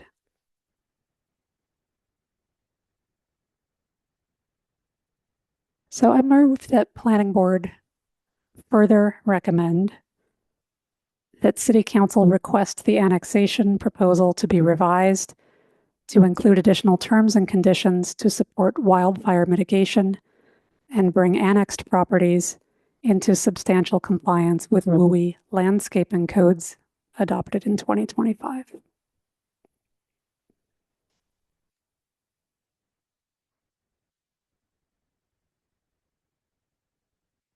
I'm sorry, Claudia, Laura. process question. Yes. Are you moving this right now, or would you like discussion on this language before you move something? I did move it. We would need a second to discuss this as it is written. I have a question. Go for it, ML. So, I think Hella mentioned that the WUI landscaping codes adopted in 2025 do not have a proactive component. That would be triggered by people doing actual work. So, I'm not, would this be in contradiction if we try to make it proactive? Or is your intent not to make it proactive? What? I'm kind of confused. Yeah, so I see this as a recommendation, and I am not putting myself forward as an expert on how this would be written into terms and conditions, but simply recognizing that an annexation could be an opportunity to get compliance with some of our codes, that annexation itself could be treated as a trigger to bring properties into compliance with some of our codes that we do not otherwise have triggers for. Again, this would be a recommendation to City Council. We are not able to actually impose these kinds of conditions as Planning Board, but they would have to be included in terms and conditions that City Council would then approve. So I'm wondering if the language here, bring annexed properties into substantial compliance. I think by doing nothing, I think they would be in compliance. So you're asking for something beyond compliance? Am I confusing the issue? I understand your question, right? Because a I hear what property you're right now trying to is do. Yeah. a property right now is only out of compliance if it has pulled a permit, essentially, Exactly. right? Right. And I'm not sure how to wordsmith that. Mhm. Claudia, Yes, may Laura, I chime in? please do.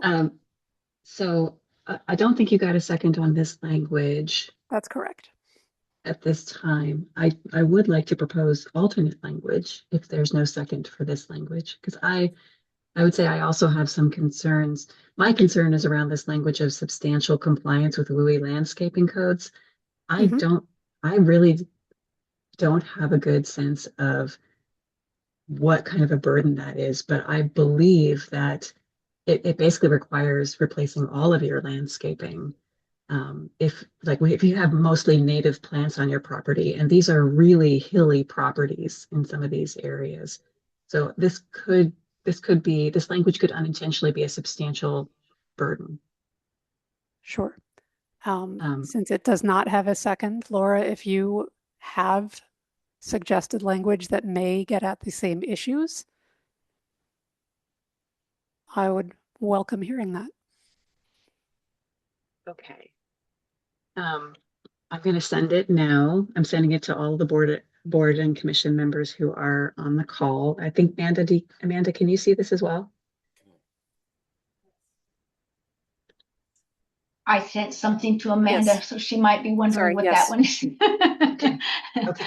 So Amanda, could you pop that up on the screen when you get a chance? That's what I'm asking you.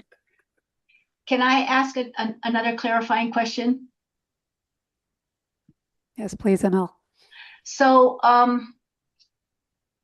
my understanding of the WUI landscaping is inherent in its name. It's about the landscaping, and the vast majority of houses that burn in a fire burn from the inside out, which talks about the building hardening codes. And so my question is, I know that the county has got defensible space requirements regards to their best practices to maintain the landscaping immediately around the house, and to some distance. I don't know their code well. And if the concern is that we'll have, tinder boxes, that really speaks to building code more so, in my opinion. Looking at fires, especially, I've been looking at the LA fires because I have a lot of connections out there, and even the Marshall fire.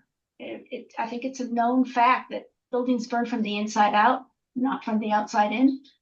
So I'm not sure if the county has already asked them to do defensible space. I'm not sure what we're going to gain, and I don't know that they are up to speed on defensible space. Does anybody know that at that?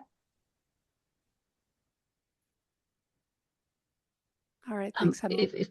If I could colloquy, I don't know what the county's codes are, but I do agree that Amanda, thank you for putting my language up. My language is not specific to landscaping. It could include things that I think the fire department would say are very important to fire mitigation, but are low cost, such as putting screens on your vents, fire screens on your laundry vents, so that sparks can't get into your house, so that your house burns from the inside out. It's those things like that are extremely low cost, but also extremely high value that could be of service, I think. So in addition to maybe removing junipers, I don't know exactly what that looks like. I would trust our fire department to try to identify those things. But the language I'm proposing is, if folks like this, Planning Board further recommends that staff work with the applicants to include reasonable, high-value, low-cost fire mitigation measures in the terms and conditions.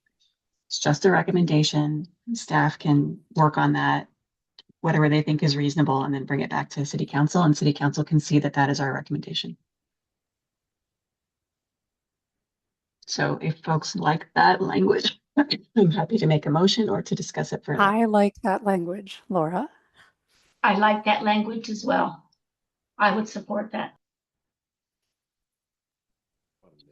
Laura, would Sure. you like to make the motion? I can make the motion. Planning board further recommends that staff work with the applicants to include reasonable, high-value, low-cost fire mitigation measures in the terms and conditions. And Hella, please recommend if there's a language tweak that you would like to see in this. No, that seems fine to me. All right, if that passes legal, I will second it. So we have a motion.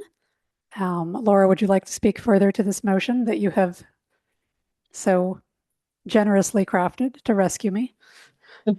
Well, I just want to say, Claudia, I really appreciate you bringing this to the table. I do think that annexation is a special opportunity to try to gain value both to the city and also to the residents of the annexing area that might go above and beyond our current codes. You know, as we've been told in the past, pretty much it's a negotiation and anything could be on the table, but we don't want to overly burden property owners. And so I have great trust in our staff to maybe identify some of those things that really would provide high value at low cost. And hopefully the residents could easily accept that. So I'm happy to leave this in the negotiation and make it a recommendation. And Claudia, I really appreciate you for bringing this to the table. Thank you, Laura. Is there any further discussion on this motion? Max or ML? No, I completely agree. I think that the issue is real, and if we can have some language in there to state that we find it to be the fire concerns are such that we should make an effort to put as many measures into place that make sense, and this measure seems like it is quite reasonable. All right. So it sounds to me like we are ready to vote on this motion. The motion is that Planning Board further recommends that staff work with the applicants to include reasonable, high-value, low-cost fire mitigation measures in the terms and conditions. And we will start the vote with Max. Yes. ML. Yes. Laura. Yes. And I am a yes.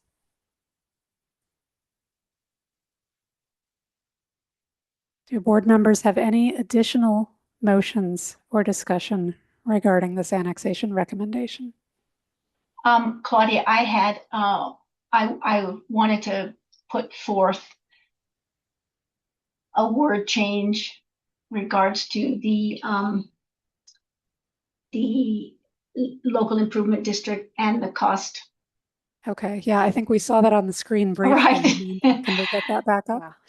It made a flash appearance before Laura's motion. And it's basically just changing out the word preliminary to final.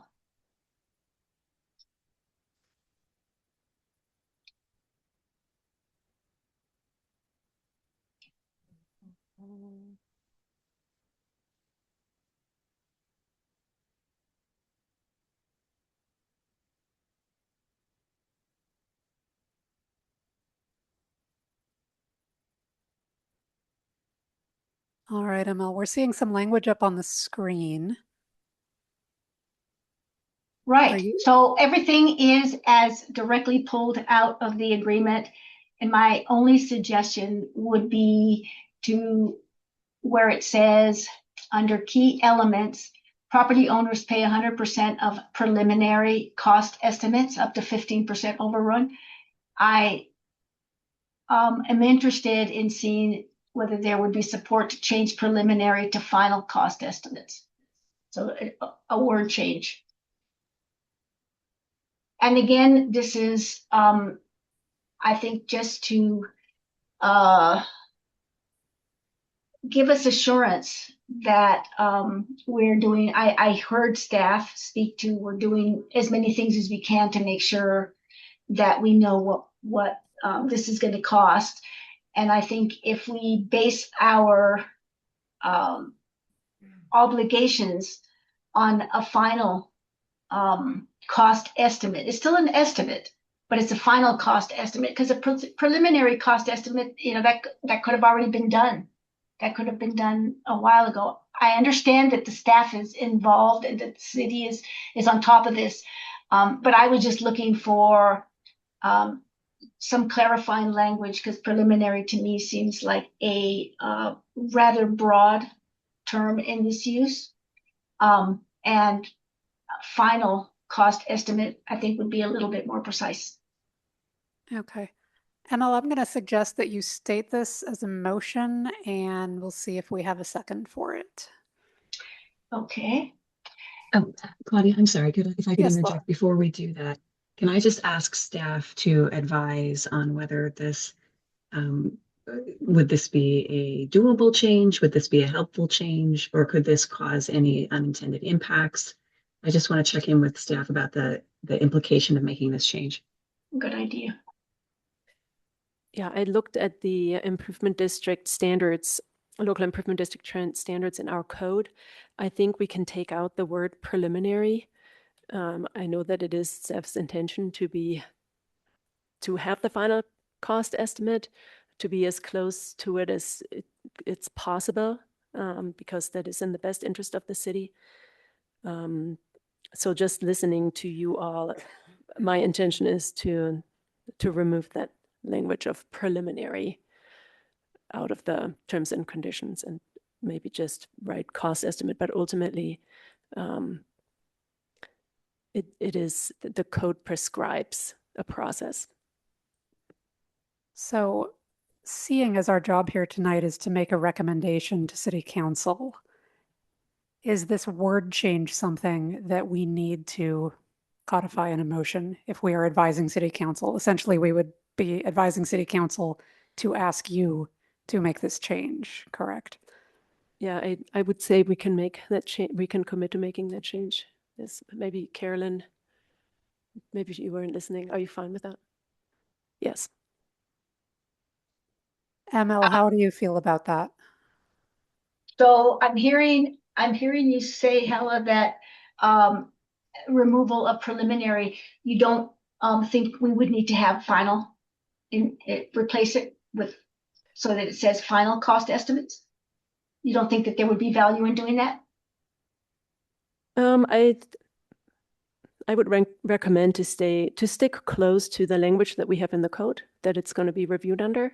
Mm-hmm. But one of the things you could do is just make a motion that recommends that if the area is annexed and a local improvement district process is started, that the city work to have a final cost estimate as general recommendation versus being in the terms and conditions. Oh, so it's taking it out of the terms and conditions altogether. Not taking it out, it'll still be in there, but your motion could be a general motion that as we go through that process, if we get to that, the cost estimate be essentially final. Mm-hmm.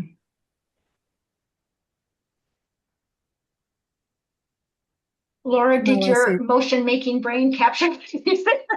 I see Brad at the podium, Oh, ML, so good. maybe he's got some guidance Hi, for us. Yay. Brad Mueller, Director of Planning and Development Services.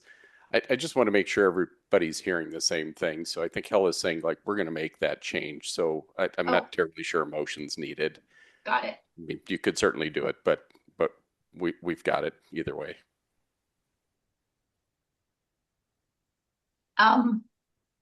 ML, this is ultimately your discretion to make a motion if you would like to. I'm hearing that. Do we want to add added burden when it's a done? I'm hearing it's a done deal that preliminary will be removed. I think that's what Hella said. The preliminary would be removed, and they're trying to get to the final cost estimate in the process. One of my fellow board members say, "Is this adding too much complexity?" I'd love to hear your points and your thoughts. I feel satisfied by the responses given by staff, and I do think it's in the city's interest to do exactly what you're saying, ML. So I don't feel the need personally to make a motion about this. Got it. Claudia? Yeah, I would agree with Laura that We've Yeah. gone through about a third. This is already a hard bid. There's 10%, 2 layers of overrun rebuilt, and we're going to be removing the word preliminary. So I see no need for a motion. Perfect. I will. concur. I agree. Thank you, Hella and Brad, for bringing us the assurance that I was looking for, that we're just doing the best job we can in the agreements we entertain. Thank you. Thank you, Emil. Are there any further motions related to this annexation? All right, then we are finished with this item. Thank you to the applicant team for coming out. Thank you to staff for getting us this far on this particular item. And this will be at City Council in a couple of weeks. Congratulations have a to the few- Spring Valley residents for achieving this milestone. Yeah. I don't know why it's so dim. I actually don't like it. So we still have a couple of administrative items, matters for the board. Would folks like to push through that or take a quick break? I'm fine moving forward. I am as well. Could we take 5 minutes? For sure. All right, we're going to take 5 though. Give staff a chance to move too.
All right, I see ML back online. I don't see Laura, but I think everyone else is here. Laura is here. We set to go? All right, we're back. So we have two matters from staff on our agenda tonight, starting off with assigning board liaisons. And is that what you're here to talk to us I am about, here to Brad? talk about anything you want to, really, because that's what matters is all about. Brad Mueller, Planning and Development Services Director. Thank you again, as always, for your time. On the matter of liaisons, thank you for giving us a couple extra meetings to go back and talk internally about the matter of liaison. So for context, you might recall that last summer, the city adopted one meeting. It's the mechanism by which you're now getting the agendas and seeing the agendas and such. And as part of that was a whole review of boards and commissions. And as part of that was a review of the legal underpinnings for boards and commissions and the work that they do. So there was a comprehensive look at all those things. There's other items that are going to come out of this. Actually, Amanda, you might know them better than me, but things like training for board members and some consistency and those types of things. The reason I'm providing this background is we had heard offhand and then needed to get confirmation this last couple weeks about the legal status and legality of liaisons. And the long and the short of it is that boards and commissions really aren't empowered to have formal liaisons. There is one exception to that, and that's the Housing Advisory Board, which is written into code, but that's not codified for any other functions for any boards or commissions. So we are not, as boards and commissions and the stewarding departments, able to do that as an official function. Now, you all could decide between yourselves about assigning a person who could go to a particular meeting regularly as an audience member and reporting back to the group. I would ask you not to use the word liaison in that context, just because that means a specific thing. But if you want to have representatives or point people to those, that's entirely your own business to do that. But we can't at this point sanction actual liaisons other than to have. So what are we seeing on our screen You're right now? seeing Because I see the word there's- liaison Well, no, twice. what we're seeing is that was the list of former liaisons. HAB is really the only one has a code requirement to have an ex officio member. So that's really what you need to appoint tonight is a ex officio member for HAB and then a backup. Okay. And But I wanted to list all the ones that we had formally made designations sure. for. So are we considering these positions to be ending at this point? They Or are. Formally, they yeah. are Yeah, they officially would be ended? formally. And again, how much you want to take it beyond that for either of these groups or, there are other advisory boards too, as far as that goes. Okay. Okay. I'm not suggesting you need to do that or all of them or some Got of them, it. just clarifying. I mean, one more process question. If the board or members of the board wanted to continue to have some kind of presence unsanctioned informally, They're welcome to attend. Yeah, would we need to discuss that here? Could we discuss that amongst you ourselves could just discuss offline? it among yourselves. You could, Okay. Or even just show up at a meeting. you can, It's a anybody public can meeting. show up at all Okay. meetings, yeah. Okay. Great. So, if I'm understanding what's just been said, the only board that has any official requirement is HAB. Correct. Cool. Okay, I've been on it for 2 years. Anybody else wants to take the seat? Please have it. All right. So I hear ML willing to step aside. Laura's hand is up. Laura. I just want to recognize that it has been a tradition that planning board members form relationships and get to know some of these other boards and regularly attend their meetings. I will say that it has been invaluable for me in terms of my understanding and participation with other boards, especially when I was on the liaison at that time, or the ex officio with HAB. Extremely interesting, extremely valuable. Same thing with DAB, I've never been liaison to DAB, but I've attended some of their meetings, and they do express that there is a value to forming a relationship with a board member, a planning board member, that they can call on, they can have coffee with, they can talk about issues with. And I do think that it shows up in our work and with code when we understand the other boards better. So I would be a little reluctant to just jettison this tradition simply because the code doesn't require it, especially knowing that we can say that this is a tradition that we as planning board want to continue. I do know that we are all incredibly busy, and adding another meeting a month can be a burden, but I would strongly encourage, especially the newer board members, to consider doing it because I do think it's extremely valuable. So I'm going to propose that we fill the position that we need to have, and then perhaps encourage folks to adopt a board. And if it is helpful to make that commitment in front of your planning board colleagues, I would invite you to do that at this meeting. But we can also continue those discussions offline. Does that sound okay? Yes, yes, that sounds good. Max, you want to jump in with a question? All right. In terms of Housing Advisory Board, since that is the one that we do need to fill, what is the specific assignment of a liaison? So it's a person who goes to the meetings.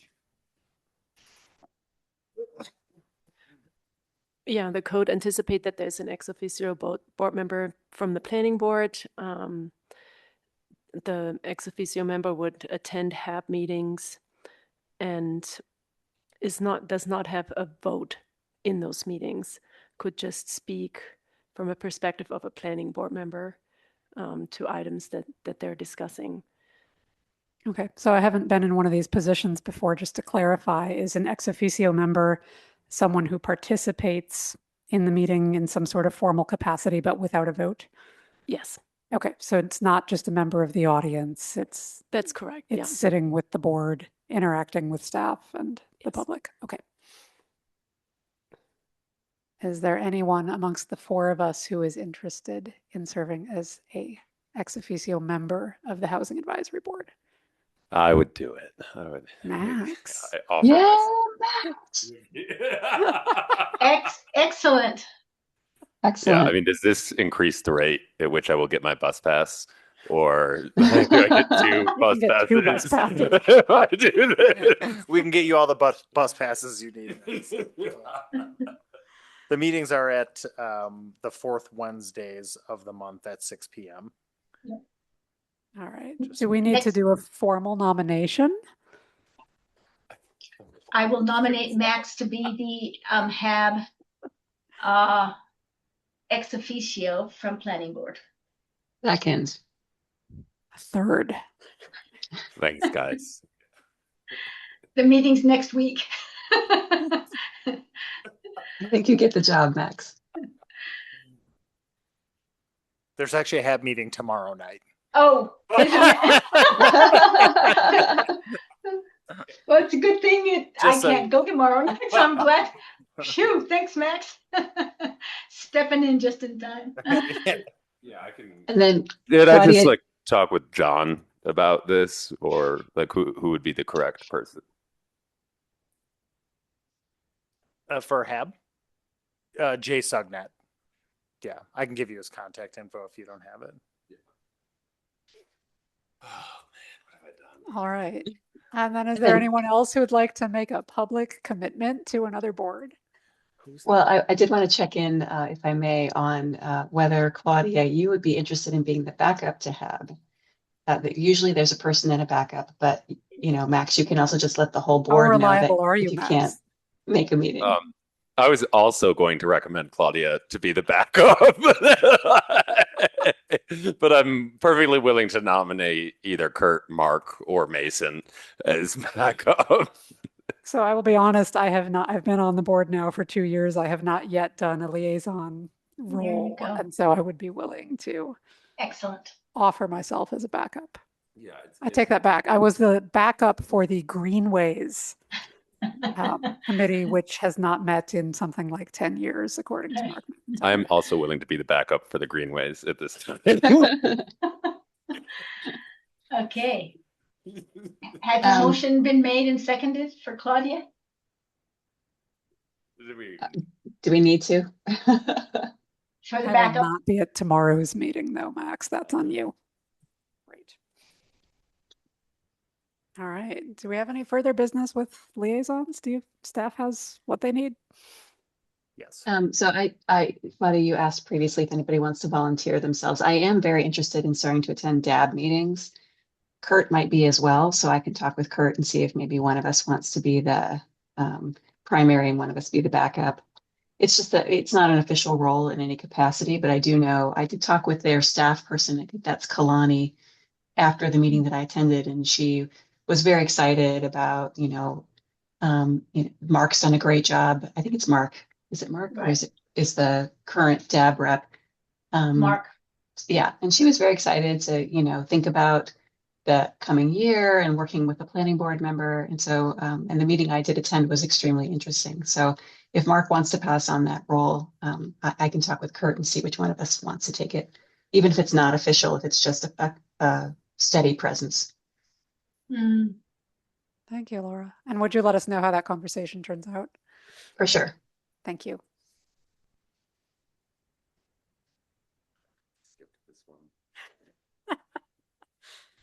All right. Shall we move on to retreat planning? Sure.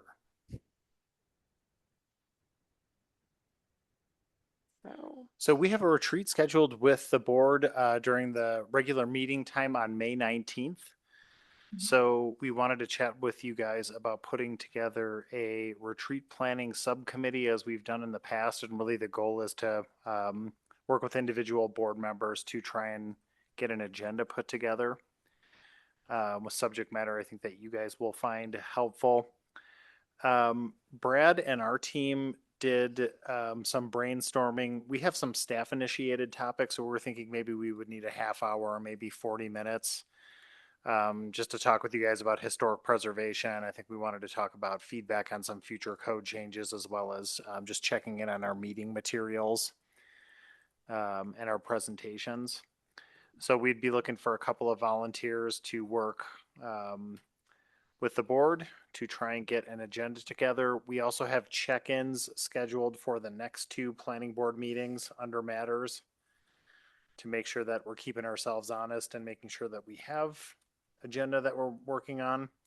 So we'll be checking in with you guys on the 28th as well as the 5th in advance of the meeting on the 19th. Charles, does it make sense to put out a note to the board and ask for retreat topics to be submitted in so that at the next meeting we can discuss those? That would typically be the work topics? of the committee, the subcommittee, yeah. Okay, so not just put an email together and ask for that. We need a committee. Typically, that's what we've done in the past. So I'm interested in being a committee member. I will volunteer as tribute. And it would be helpful. I'd love to work with anybody else who's interested as well. I think it can only be 2 of us, right? In order to avoid tripping up the open meetings laws. So if anybody else wants to volunteer, we can also check in with, Mason and Kurt and Mark. I think Kurt and Mark did it last time. They did, yeah. Yeah. I will volunteer to join Laura on that subcommittee, excuse me. But I am also willing to check with our absent board members to see if any of them have strong feelings about joining, and I would step aside if they did. I'm going to predict that it's not going to be a competition, but it's a good idea to check. Too, but never know. Max just, offered himself up. So yeah. I would say, I see Brad's at the podium. I don't mean to jump the queue here, but I would say it would be helpful for us to know what training is planned. Charles, you mentioned some training. I know that new board members get training. We have often used our retreats as a training opportunity. So knowing what is already planned would be good. Well, We didn't have any training planned. We wanted to talk about historic preservation operations of the program, timing, the relationship to site review, the value of evaluating historic preservation as part of the site review process, a little bit about the demo process, and maybe some ideas for improvement. I think this surfaced in the Presbyterian Manor application. I think we've also had some other applications in the recent past by where there was a bit of a clunky interface there. So we wanted to talk about that with the board. And then just generally feedback on future code changes that the board may be interested in, recognizing that we have resource demands. We also have a work program, but as we put these packages of periodic code changes together, wanted to give you guys some airtime to have a conversation about that. Thank you. That's very helpful. I was also just thinking about, Charles, you talked about in relation to the one meeting that there might have been some other board member training, it just generally across the city. I don't know if that applies to Yeah, I think planning that board. was something that Brad had mentioned, but I don't think those trainings are quite ready yet. Oh, okay. I'm sorry. It wasn't you, Charles. It Referring was to one Brad. meeting. Is there any other citywide? I know what we've done, for example, in the past, kind of like equity and discrimination training, or I can't remember if there have been other trainings in previous years. It seems I some don't years think there there's have been. any equity and belonging trainings scheduled right now for board members, but we'll see what's happening for the second half of the year. I'm not aware of any right now. Yeah, this is Brad. I'll just add that I think these are things we could talk about as the planning committee. Sounds good, Brad. And should we be scheduling time to talk offline with staff as a planning committee, or should Claudia and I just be gathering ideas from our fellow board members at this point? I think we planned, Charles and I, to talk with the two of you now that it's set. And we might have a date already penciled for that. Maybe not. I believe we do. And if it doesn't work, of course, we'll find another time. We can set that time later. Yeah, figure it We'll, out. we'll send that to you later. That sounds good. And I agree with Claudia that we should check with our absent board members and see if somebody else is champing at the bit to be on this committee. But it sounds like it may be me and Claudia.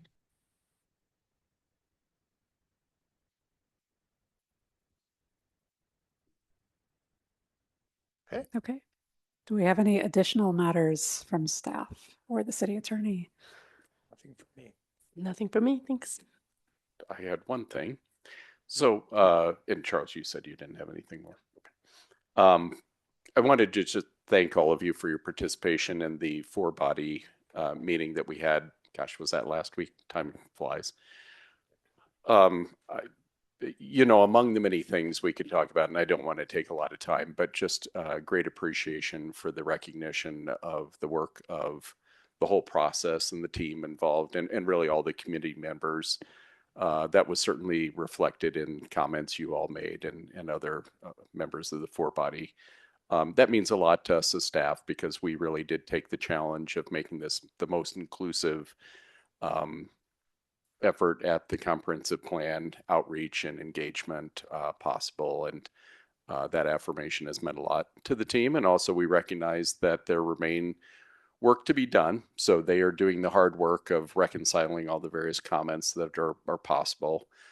As I said that evening, of course, it's an impossible task to reconcile all comments because, among other reasons, they compete with each other. And there's also overarching goals about keeping the right level of the right tone and those types of things as well. But the team's working very hard on all that. And as a reminder, you'll see a whole matrix of all the comments that were received, plus a